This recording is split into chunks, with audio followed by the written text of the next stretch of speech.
আল্লাহ তাআলা বলেন, ওয়া ইন হাকামতা ফাহকুম বাইনাহুম বিল কিসতি ইন্নাল্লাহা ইউহিব্বুল মুকসিতিন। যখন তুমি বিচার করবে, বিশ্বনবীকে উদ্দেশ্য করে অ্যাড্রেস করে বললেন, নবী হ্যাঁ, ইহুদিরা কোনো বিষয়ে মীমাংসার জন্য যদি আপনার দরবারে আসে, যদি বিচার করতে হয়, খবরদার অবিচার করবেন না। ফয়সালা যেটা করবেন কিসতের সাথে করবেন, ন্যায় পরায়ণতার সাথে করবেন, কারণ ইন্নাল্লাহা ইউহিব্বুল মুকসিতিন, নিশ্চয় আল্লাহ রাব্বুল ইজ্জাত ন্যায় পরায়ণশীলদেরকে বড্ড ভালোবাসেন। সুবহানাল্লাহ বলেন। ন্যায় পরায়ণ লোকদেরকে আল্লাহ তাআলা বড্ড ভালোবাসেন। অন্য আয়াতে আল্লাহ তাআলা বলছেন, وَنَضَعُ الْمَوَازِينَ الْقِسْطَ لِيَوْمِ الْقِيَامَةِ فَلَا تُظْلَمُ نَفْسٌ شَيْئًا। আমি কিয়ামতের দিন ন্যায়পরায়ণতার মানদণ্ড স্থাপন করব, যেটাকে আমরা মিজানের পাল্লা বলি। আল্লাহ বলেন, ন্যায় বিচারের মানদণ্ড কিয়ামতের ময়দানে আমি আল্লাহ স্থাপন করব।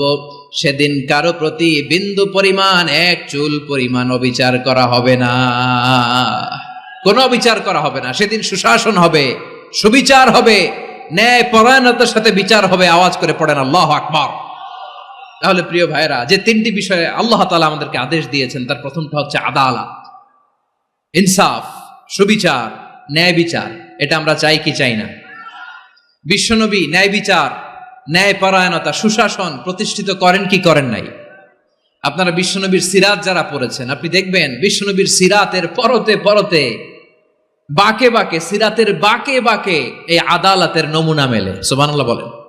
ছোট্ট একটা নমুনা রাসূল সাল্লাল্লাহু আলাইহি ওয়াসাল্লামের আসিরা আল আতরা থেকে ছোট্ট একটা নমুনা আপনাদের খেদমতে এখানে উপস্থাপন করি। বিশ্বনবী সাল্লাল্লাহু আলাইহি ওয়াসাল্লাম মক্কা বিজয় করলেন ৮ম হিজরিতে। মক্কা বিজয় শেষে তিনি কয়েক সপ্তাহ মক্কাতে অবস্থান করলেন। ইন দ্য মিন টাইম মক্কার একটা ভেরি প্রেস্টিজিয়াস এন্ড ডিগনিফাইড ফ্যামিলির নারী চুরিতে ধরা পড়ল। কিসে ধরা পড়ল? সবাই বলেন কিসে? আমাদের সমাজে আসেনি এটা? আছে? ছোট না বড়? হ্যাঁ, হিসাব করে শেষ করা যায় না। ৩.৫ লাখ কোটি টাকা নাই উন্নয়ন প্রকল্পের নামে। উন্নয়ন প্রকল্পের নামে ৩.৫ লাখ কোটি টাকা নাই।